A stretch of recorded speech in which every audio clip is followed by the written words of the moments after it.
LinkedIn. Okay, so Jyoti, what I'll do is I'll ask Frances to send your husband an invitation by email. He'll do, Okay, sure. hope Frances can hear me. Okay, guys, thank you so much for coming along.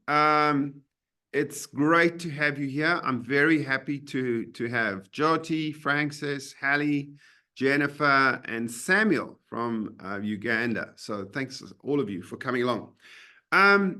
This is aimed primarily at training new managers. And I really love the opportunity to actually talk about going into a new role and helping someone deliberately plan their first 12 weeks so that there's an intentional plan in working out your success and making sure that your new role is going to be a success, not only for you, but for your team and for the people that you report to in your organization.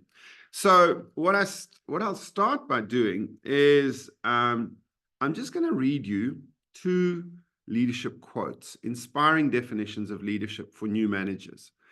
And one is by John Quincy Adams. And his quote about new leadership is as follows: if your actions inspire others to dream more, to learn more, to do more, and become more, you are a leader. And I find that really such a wonderful quote about leadership. I'll send that to you guys post this session, or I'll put it in the chat box for you to copy. The other one that I really like, and I find this so relevant because leadership without action is actually not leadership. So this one is by Warren Bennis, and he says, leadership is the capacity to translate vision into reality.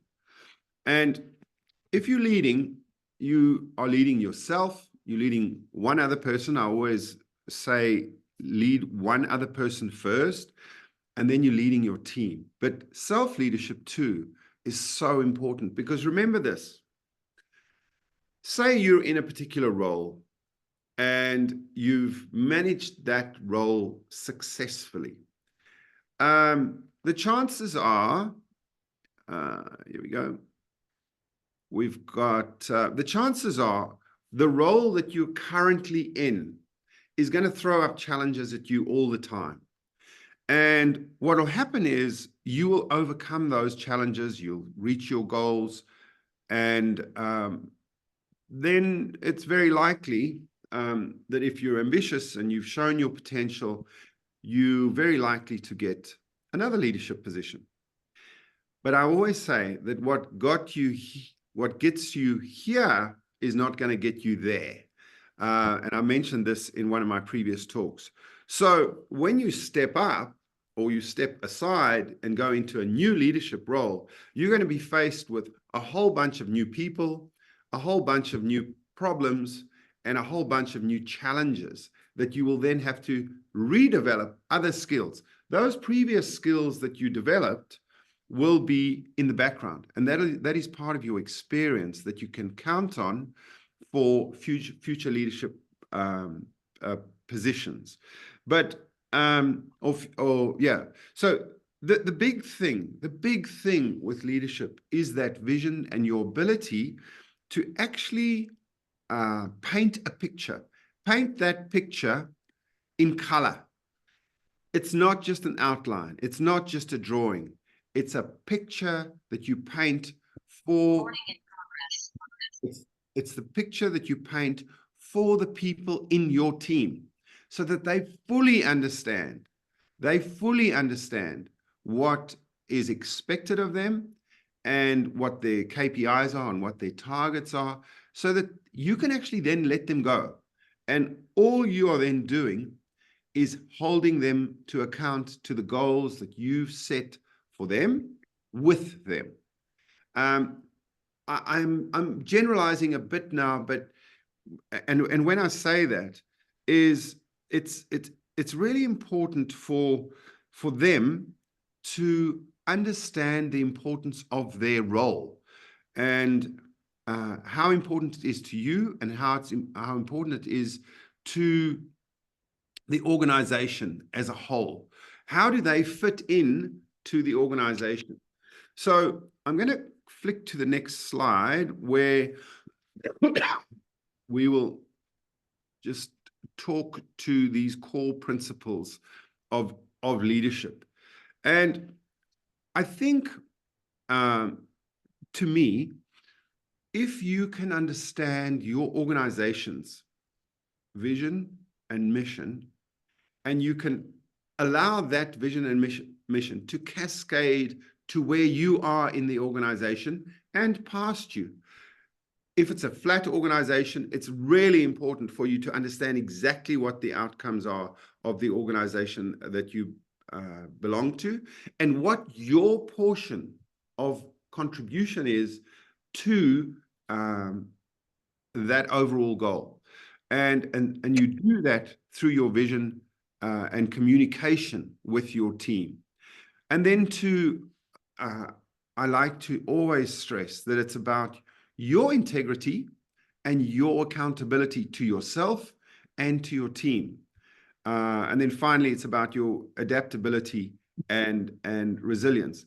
And this little acronym of VUCA, VUCA, sort of sprung to mind. I attended a leadership session myself last week, and I found this really interesting because we live in what are quite interesting times around the world and businesses as such.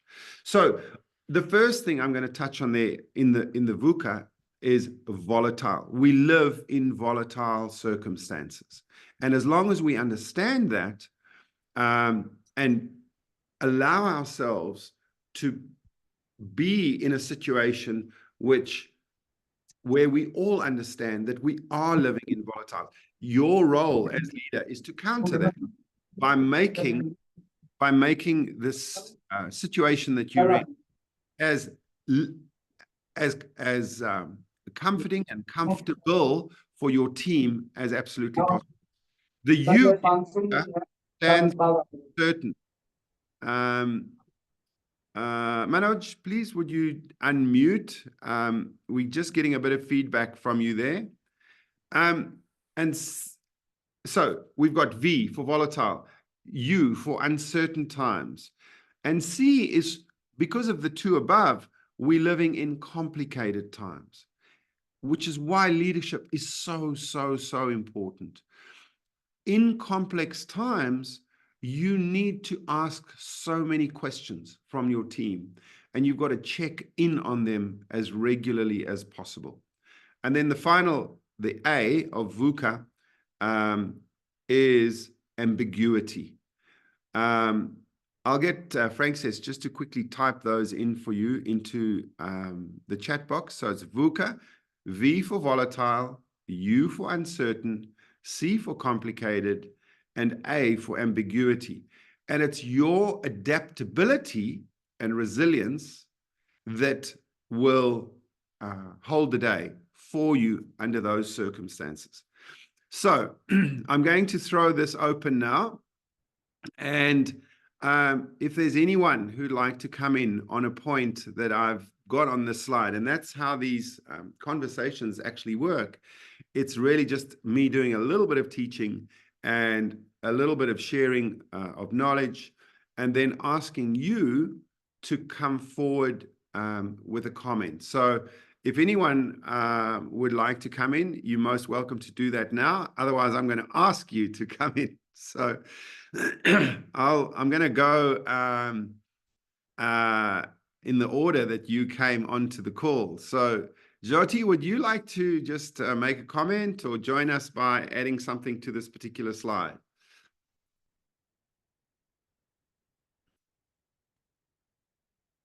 Is Jyoti there? Okay, let's go to Samuel. Samuel, okay. Samuel, would you like to just make a quick contribution? Is there anything you'd like to talk about around adaptability and resilience or integrity and accountability? Um, Please. thank you very much, Mr. Rick. Sure. I am just I'm in the middle of leadership Right, uh, of two organizations. One is my agency, right. a creative agency. Then the other one is an organization that is called the Ubuntu Leadership Safari.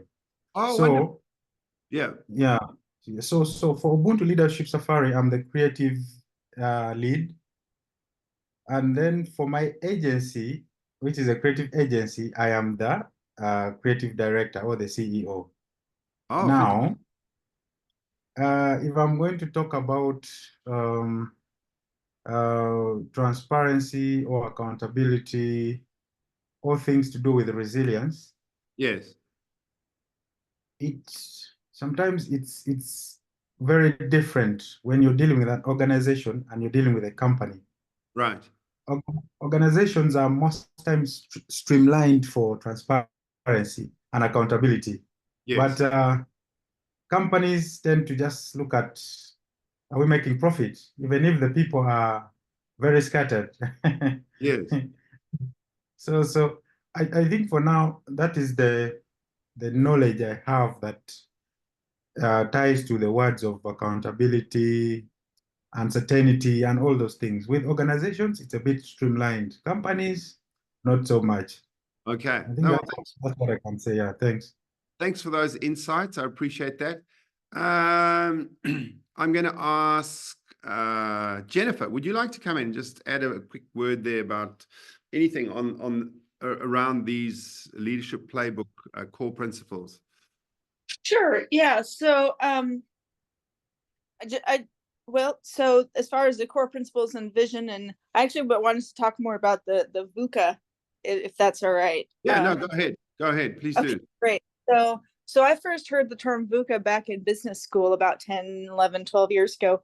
And it's just gotten, I don't want to say worse, it's gotten more, Yes, more VUCA. Volatile, uncertain, for sure, and complex and ambiguous. And I think the ambiguous one is actually a big one because as a leader, you're not always going to have all of the information you need to that's right. sometimes to feel that you have to make a decision, right? As leaders, you're making decisions with half the information, sometimes less the information that's available, because the decision has to be made sooner. And if you take too long to gather more information, then you miss the boat per se, and you can miss lots of opportunities.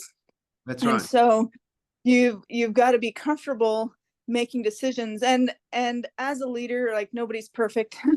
Like you're always learning and improving and adding to your toolbox of, okay, well, I didn't do this right that time, let's try again.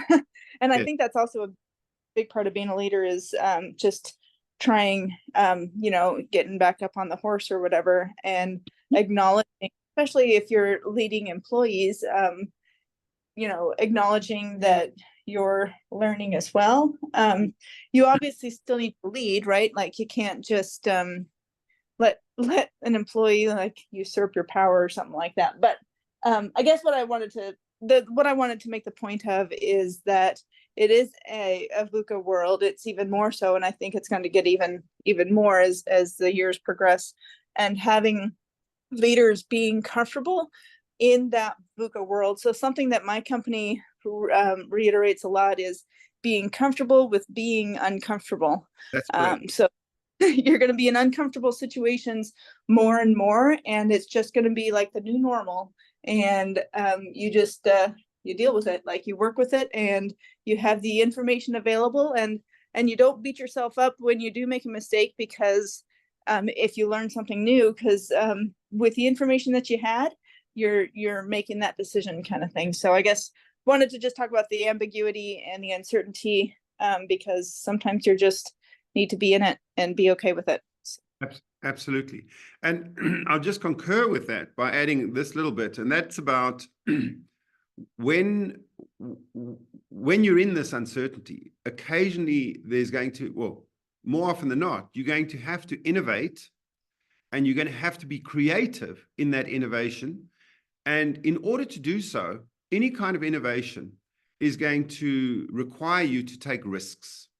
And as soon as you take risks, and of course, you try and mitigate any downsides to those risks as much as possible. But it's really having some kind of certainty around what will work and what won't work. But you've just got to wear it when it doesn't work, and be the responsible lead and say, okay, look, it was my decision. I messed up. Let's change. Let's change course again. So we can get back on the horse, as you said earlier. I'm going to go on to Rick, and sorry, this is Hallie, and I was just going to add to that. That's also adaptability. You have to adapt to your ever surrounding changes of your environment. And so, thinking of, that's a new word to me, the, what is it, buka or whatever, I'm 20 years past college. So that it is, the world has changed. 20 years ago, things have changed over 20 years ago. But just to kind of speak to Jennifer and the gentleman before, sorry, I did not catch her name, but Yep. one is I'm with the movement. It's a software development company or internet platform. And I just want the words called the movement to resonate with everybody here, because that's what our goal is to move this world. It's a new artificial intelligence that software developers have been highly working on with different people around the world on the artificial intelligence, because AI is very big right now. In the US, it's very politically topic. Now, I could argue that, yes, cybersecurity and AI are very popular, but everybody's environmental landscapes are really rough. Yeah. So, yes, our integrities are different. Where more people are more harsh. Thinking about the two people running for president in the US, I don't think they should be running again, my own political opinion. Why in America are we choosing these two people again? But at the same time, both men are hard. They're both serious. And the reason why they're hard and they're serious is because the world, and especially the US, have drowned those men in the things that made them hard and serious over those years, where they've had to drop some of their integrity to get things done. Unfortunately, we've had to drop some of our ethics. The world has dropped their ethics, something I see here in the US, thinking of being in the corporate world, speaking of the other gentleman, two different industries. I've worked in the corporate America for 20 years, but then I jump over to retail with my father, who's been doing retail for 45 years. And they are two different industries. You would have to treat people differently in management. Corporate world, to me, is easier to manage people. The intelligence level is much higher. I moved to my retail side. Not that their intelligence isn't high, but their goal standards are different. Their the way they were raised, the way, sometimes it's just the circle of life. Not to play on that song, but it's, this group of people were raised this way because that was their background, their ethnic, what their culture was. Even in the US, we got very poor, or you got very wealthy. And so it just depends on what background you have, how well you've established that background, and how well you can get through your own background, thinking of those who are less fortunate today. But now back to the movement and back to these words. Yes, adaptability, resilience, integrity, accountability, all of those are very important. Caterpillar Financial, Caterpillar Inc. have highly stressed those for multiple years after many years of service with them. All right. Thank you, guys. Thank you, Hallie. Thanks for those You're insights. welcome. And I appreciate that. Thank you very much. Okay, we're going to move on. Guys, I've only got 5 slides altogether. And what we do is I introduce them, and then we have a little discussion around that. And I will get to everyone to have a go and have their say, as it were, and make a contribution. So I just wanted to touch on effective delegation and empowerment of your team. Now, remember earlier what I said was what I suggested was the quicker your team members understand their role in the organization, and the sooner you let them go, the better. So it's really about understanding your team's strengths. And I'm actually reading this book at the moment. I'm not sure if you can see that. It's called Peak Performance. And it's really business lessons from the world's top sports organizations.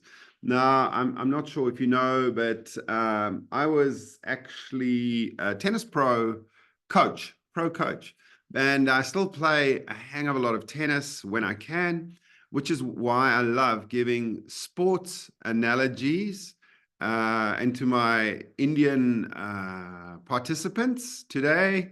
My participants from India, we in the top 4 of the World Cup cricket at the moment.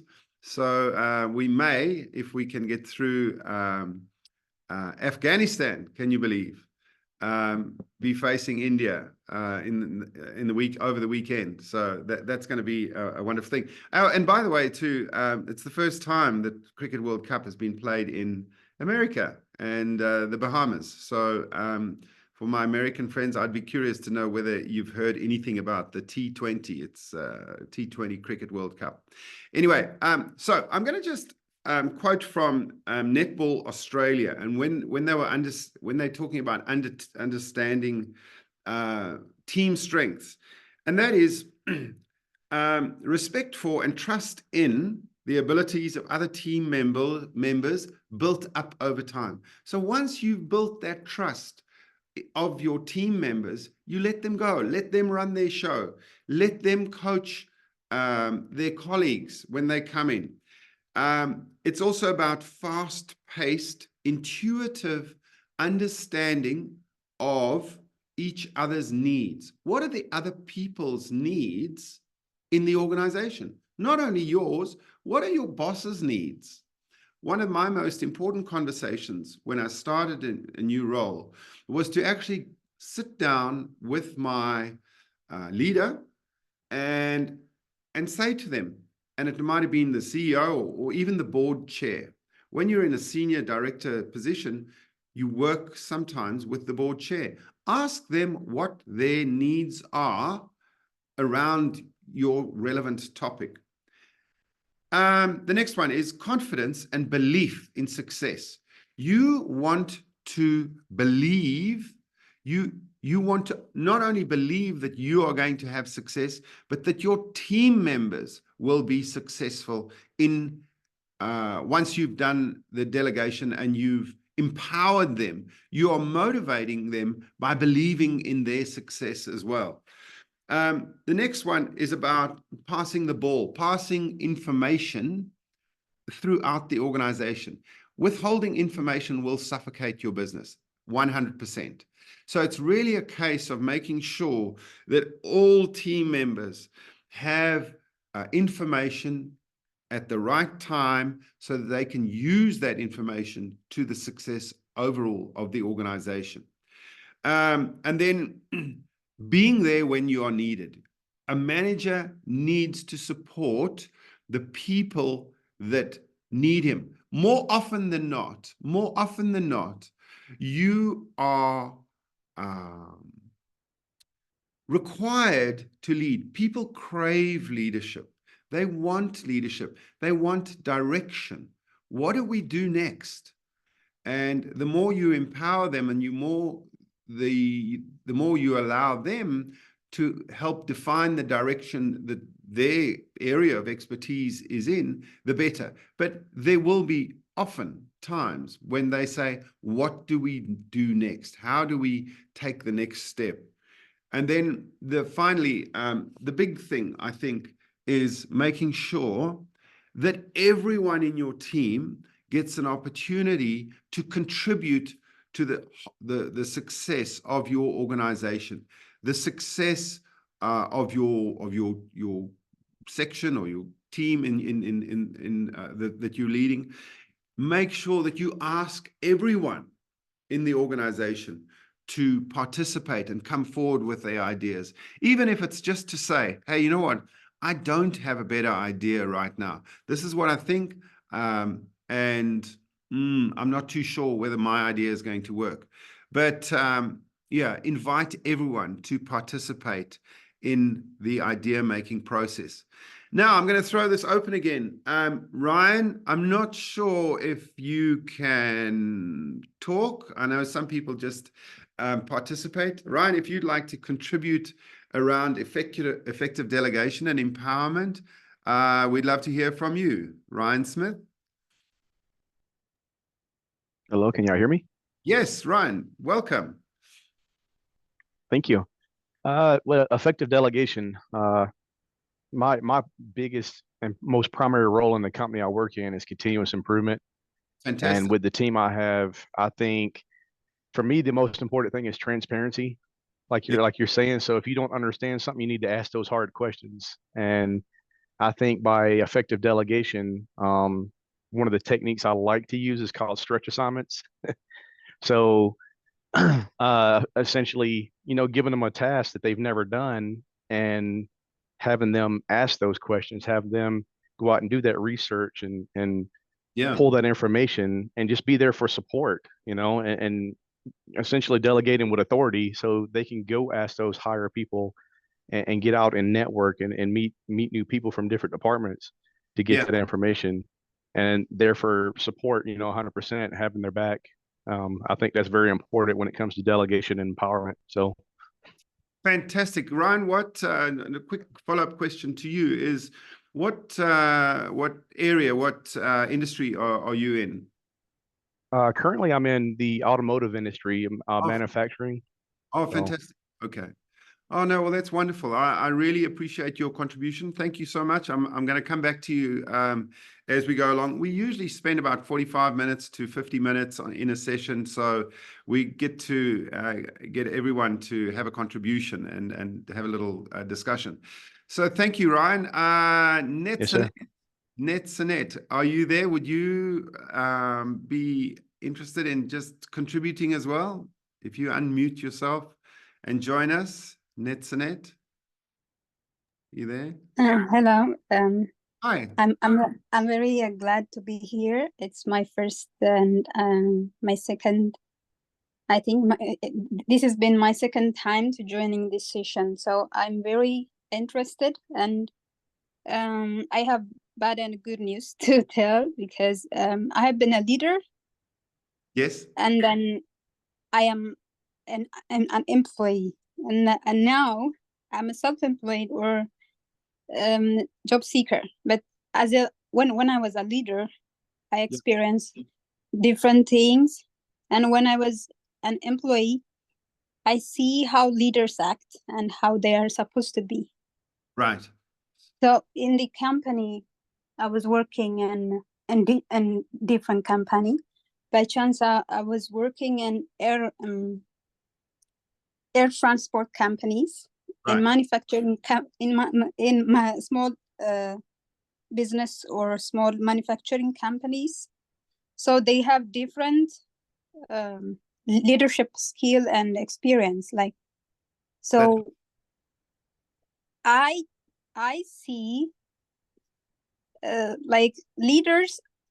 I mean, I have a question, like leaders, how they are supposed to be when they have different situation in their life. For example, as a CEO, if the company gets bankrupt, did he supposed to react like to his team or to his employees, like as a negative treatment? And I don't know if you understand me. I mean, I have a question. I have a question to the team. If you rephrase that question to us all, I'm not going to say that I'll know the answer, but someone in the team may be able to answer the question too. So let's give it a go and ask your question again. Okay, so leaders supposed to be a team worker as well. That's right. And they have to support the team. I mean, even if they are a CEO or leader, or they cannot be act as a boss if they want to be productive. Yes. if they want to get a positive result, if they want their company to be technically competitive to the other companies. So if they suddenly if the company gets bankrupted or Right. something happened to the company, how the leaders supposed to be react Okay. Can So I to the say, employee? So let me just paraphrase what you've just said, and I'll see if I've understood correctly. So, given that the CEO is part of a wider team that's running a company, and that same company goes bankrupt, how does that CEO react? That's a tough question, good question. but Can I answer? it's a good. Sorry, Rick, it's Sally. And I'm going to give, I'll get 2 or 3 answers to this one. And I'm going to give you no more than a minute and a half to answer that question. So, Hallie, you go first. And then I'll All come right, to cool. you, So, Manoj. all right. So my father, he actually did file bankrupt back in 2013 after Opry Mills had a flood in Nashville, Tennessee in 2010. But his wife helped sustain him because of money. But to say this, my father was honest. He was upfront, honest with everybody. He was upfront with his employees. He was upfront with myself and my brother. And that was a big thing for him. It was very hard. And though he has managed a business all my life, he had to step up front and say, I am sorry. I've hurt my own business, my own company. I've hit it hard. The flood did hurt him, but now he is living on top today. He is back to being successful. That company has done even better and thrive. But just to say honesty and back to integrity, he held his integrity and he was honest and truthful. All right, thank you. Fantastic. That's a really wonderful reply. So thank you very much, Hallie. And I hope that Netzanet heard that. So I'm going to come to Manoj, who's got his hand up. Would you like to answer that question? Yeah, hi. Thanks for allowing me to speak and give my ideas. I think being the leader of a company is a lot of responsibility, not to just oneself, but to the entire team, to the employees, to the people who are working. So if the company goes in red, we should take a break first and introspect where things went wrong. Because companies don't go bankrupt overnight, you know. It has to be like, can you hear me? Hello? Yes, of course. We can hear you. Yeah, so basically, it's very important to introspect because nothing happens overnight. So before he takes another leap in his business career or his professional career, he should introspect and come to a decision and understanding where he went wrong, how things went wrong, Yeah. and then take forward his life in a very responsible way. Yeah. Yeah. So, being a leader is just not being a leader for his good package, but it is also like, responsibility. Absolutely. Thanks, Manoj. The next one, Jyoti, you put your hand up as well. So would you like to come in? Jyoti?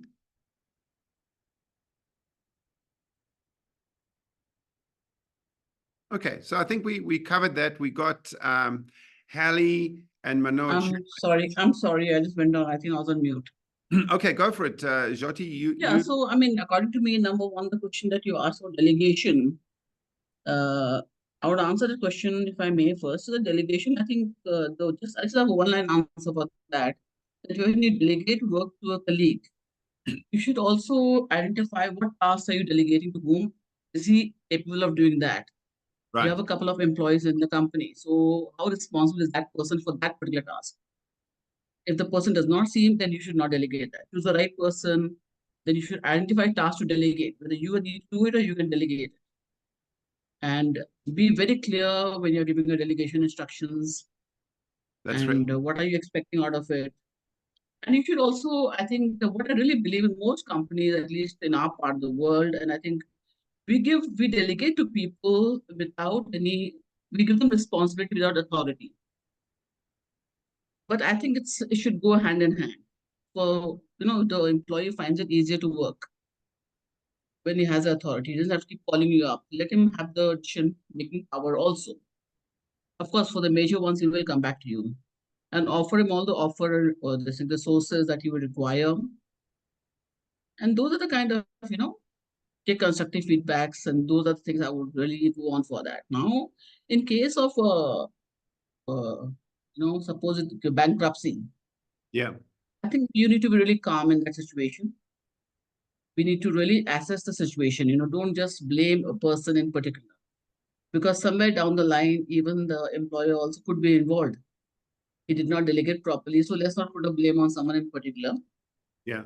We should always study a company well and consider the kind of develop a plan. Like, how do we get over it with everyone as a team?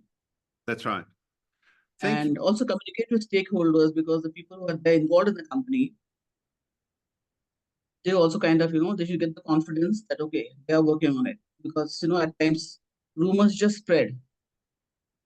I Yeah. mean, you have them all over the US, this company is going bankrupt, and, there's all over the news. We keep getting it all in the news, and the whole market, the share market goes down based on rumors. Yes. So I think the transparency communicates with employees, investors, creditors, and customers. So, and moving forward, how it affects them basically. Yeah. Absolutely. And we should also, so there's a lot, of course, I mean, we should really, which employee has made what mistakes. And also there should be a lot of emotional handling also of the situation. Absolutely. Yes. We tend to get very hyper. This is a little bit of, because, and I think majorly it's been covered up by my husband. You have to manage a lot of resilience at that time. There are a lot of balls that you're juggling at one time, and that volatility, I suppose, or uncertainty does make it complicated, So I take your point, and I'm going to quickly go back to Manoj, who I'm going to give you a minute, and then we go. Manoj is my boss, by the way. Thank you so much. I beg your pardon, Jyoti. Thank you. I said Manoj is my boss. Oh, is he? Manoj, your employee has just given us a good idea of what's going on. So will you just finish off there? I see you got your hand up quickly. Okay, perhaps he can't hear me. I just like that the manager and the employee are there together, because that's a very good learning experience of also how you are going to bond together and work together. So just my own input there. Thank you. Yeah, no, fantastic. Thanks, Hallie. I appreciate your contribution. Now, like I said, we're going to try and cut this under an hour, because I'm very conscious of all of your time. But I'm really delighted today that we've had such great participation. One of the things that I pride myself in is the number of books that I read and the number of TED Talks that I watch, and the pursuit of lifelong learning. And I really actually thoroughly enjoy that. I mean, it's something that I find fascinating, but at the same time, you can never stop learning. And just as a recommendation to all of you, there's an amazing website called coaching.com. And I'm taking away from me, but I certainly would like to recommend this to you. It's called coaching.com. And just recently, one of the most incredible speakers on coaching.com, and it's free as bird. His name is Marshall Goldsmith, one of the most well-known coaches in the world. Has a whole series of talks on coaching.com that are absolutely free. And what's more, he's actually got an AI module, and it's just called marshallgoldsmith.ai. I think it's .ai, yes. But if you Google him, you'll find this. And you can actually type in any coaching question into his AI module, and you'll get an answer to it. and it's absolutely incredible. So I encourage you guys, after we've finished the session, to just type that in, Marshall Goldsmith. And the next thing I just wanted to say is perhaps in the group, if you can just have a think about who your favorite inspirational person is. It may be someone in your workplace, it may be a national leader, it may be a sports team. So I'm going to whiz around the room and ask you who your favorite coach is, who your favorite person is that you look for inspiration, because by sharing that, we can build our network of inspirational people. So I'm going to start with you, Jenny or Jennifer, if you don't mind coming in. Sure. I guess I'm glad you started with me, because I actually don't know if I really have a favorite. As you know, I tend to collect a lot of good insights from good coaches, including yourself, Rick. And I can't think of any particular like names to recommend right now. But I am a part of that coaching.com website. Another website I'd recommend, it's not, I mean, I guess they might have a coaching component, is I think it's called understand.me, but before you go there, let me make sure. Yeah. So Okay. if you go to understand.me, it's it allows you to take those free personality tests, like the DISC profile, the values assessment, and stuff like that. Yeah. And it's tailored specifically for business owners and coaches. Oh, So fantastic. yeah. That's a real gem. Thank you, Jennifer. I really appreciate Yeah. it. Let me see. Ryan, would you like to come in, share who your favorite inspirational coach person is? Oh gosh, again, like Jennifer, I don't really have one on the top of my head, but if I'm going to pick one, I'll go American football with Nick Saban. Oh, fantastic. Used to be the Alabama football coach. Yeah. There you go. Oh, there you go. So I'll give you a bit of useless trivia. I coached tennis at Roll Tide, Crimson Tide, Roll, Alabama, many moons ago. And it was the year after, or 2 years after, Bear Bryant resigned, or retired is the right word. And Bear Bryant gave all his money back to the university, and they built an incredible indoor training space for their football team. So I've got a bit of Alabama in me from way back. Yeah, bit of useless info there. Go Anyway, Vols. Sorry. so let me keep the American theme, and I'll go to Hallie. Hallie, who's your fave? Sorry, I did have to throw that Go Vols in there, y'all Alabama people. No, I'm just kidding. Nick Saban's a great coach, LSU and I understand. I Alabama. feel you. All right. All right. But yeah, I'm from Tennessee, tried and true. So, but I'm kind of the same way, but some people to name off. One, I had some fantastic managers throughout my career of 20 and a half years with one company. Some great ladies who supported me all the way. Still today, I have some of them that are retired, some still working for Caterpillar. That's who I did work for 20 years. So kudos to those ladies. Also some men in that company too. My mentor, he was a gentleman, not in accounting. He was in the business, actually did Baldridge Award for Caterpillar Financial, who won that in 2001 or 2002, excuse me, which is high prestige. Okay, so other people, I already mentioned my dad. He's a definite business guy in my life. But on top of that, my mom. So yes, my parents are both inspirations to me. They're different backgrounds, different walk of life, but they're my rock today after my own personal side. But then you'll have some great U.S. history. You know, you got Ben Franklin, Thomas Jefferson.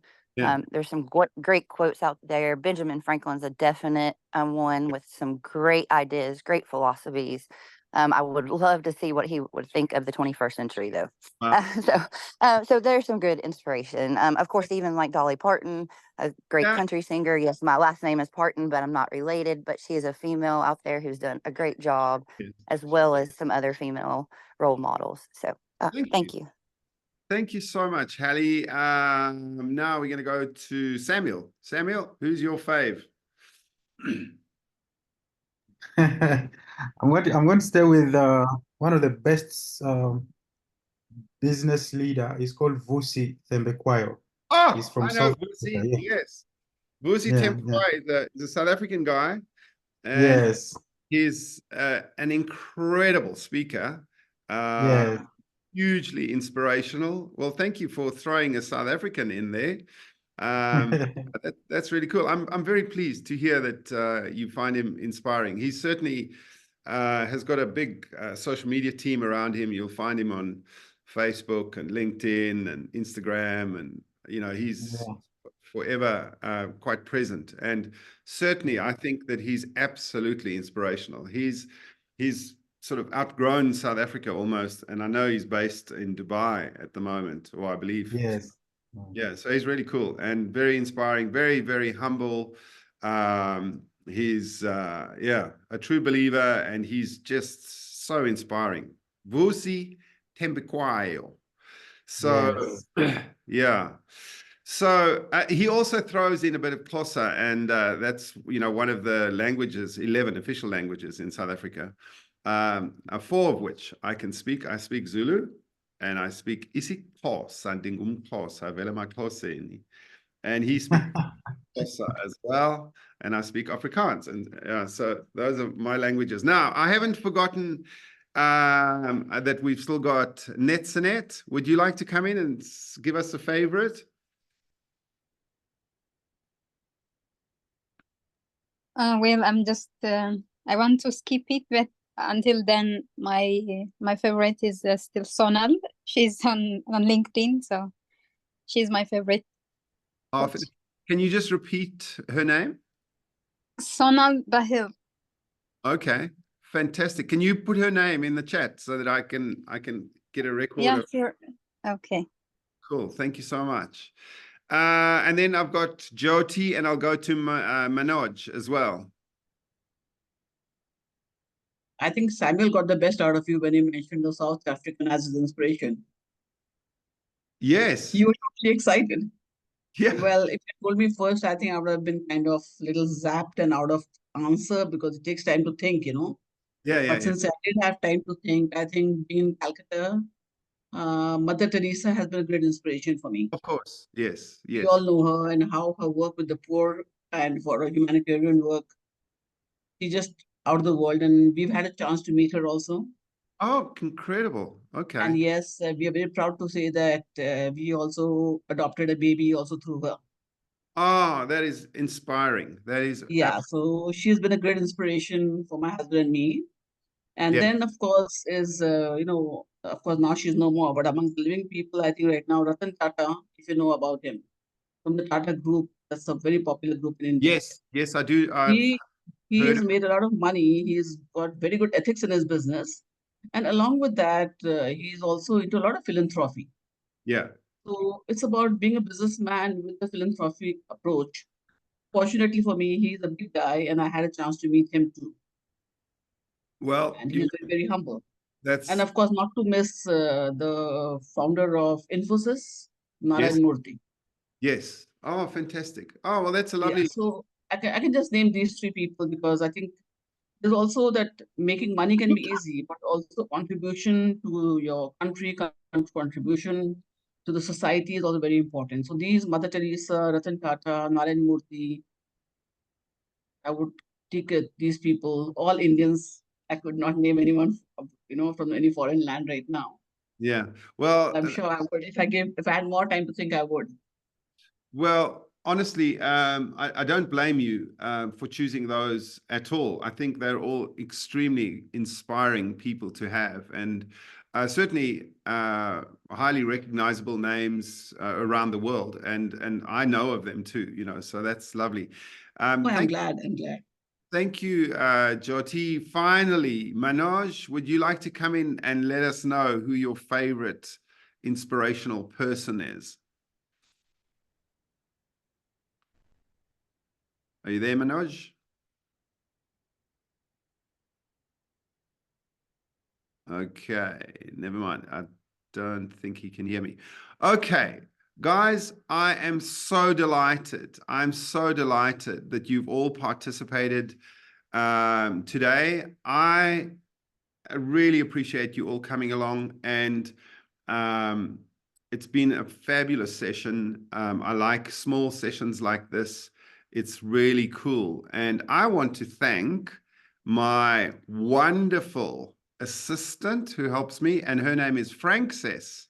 Frances, would you like to come in and say hello? And I just want to thank you personally in front of everyone. Are you there? Yes, I'm here. Oh, fantastic.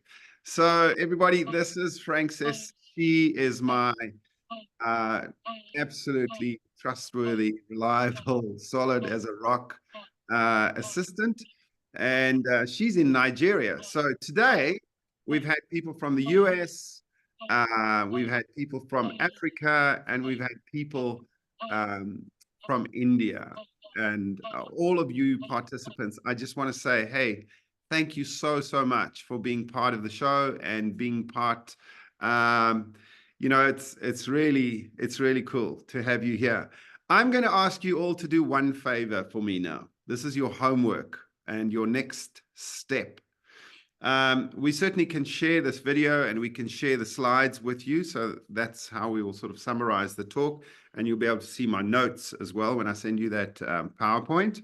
But what I want you to do, if you have got the email address or the telephone number of someone that has inspired you, in the nicest possible way, I would like you to draft an email or a letter or make a phone call, even better, and phone the person and thank them for inspiring you to where you've reached now in your career.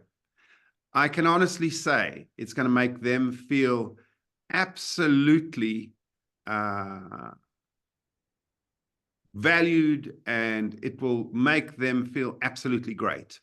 And what's more, it'll make you feel great. And I'll tell you the story because many moons ago, when I was a young officer in the Army, I lost touch with my officer commanding, who was a lieutenant colonel.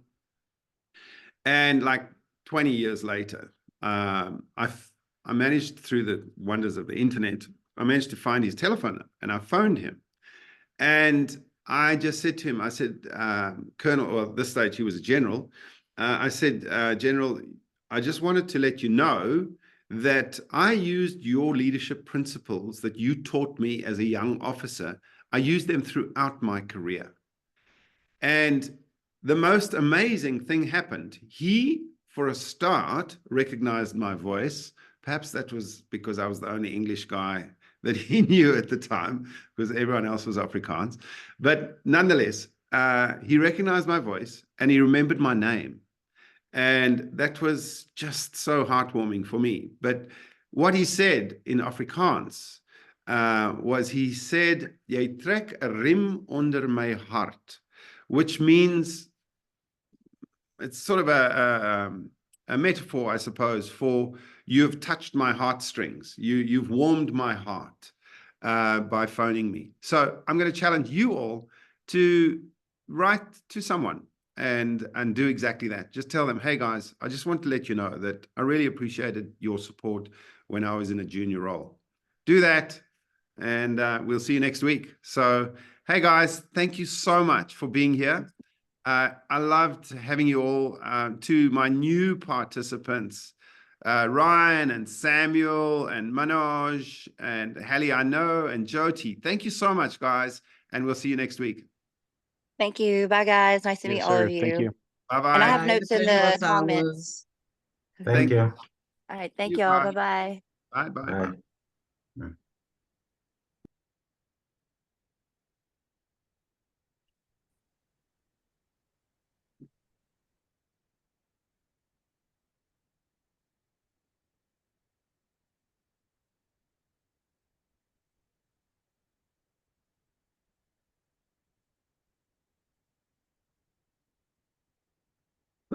Bye.